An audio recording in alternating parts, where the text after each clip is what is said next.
ئاگات لە خۆت بێت هەر کەس لەگەڵی تێکەڵ بوویت یەکێکە لەم کەسانە.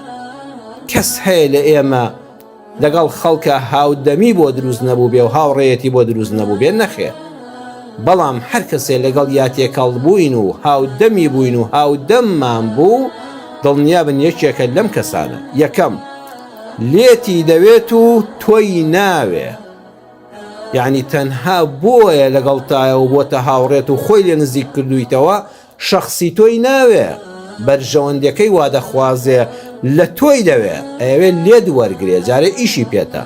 ئەمانە لە مستەلەحی جوانی کوردەواریدا پێیان دەڵێن مفتەخۆر. مفتەخۆر یعنی دەست بۆ گیرفانی نابات بە هیچ جۆر. 10 ساڵ لەگەڵ تابێ بەس بۆیە لەگەڵ تایە سوودت لێوە دەگرێت. ڕۆژێک کەزانی هیچ لە گیشفانتان نەماوە، وەزعت خراپە، دارایی لە کزیە، ناتوانانی وەکو جاران لە خزمەتی دابی، هەر ناشن ناسێ هاوڕێتی کۆتایی پێهات کەواتان بە ڕێزە تۆی نەویست بەڵکو لە تۆی ویست.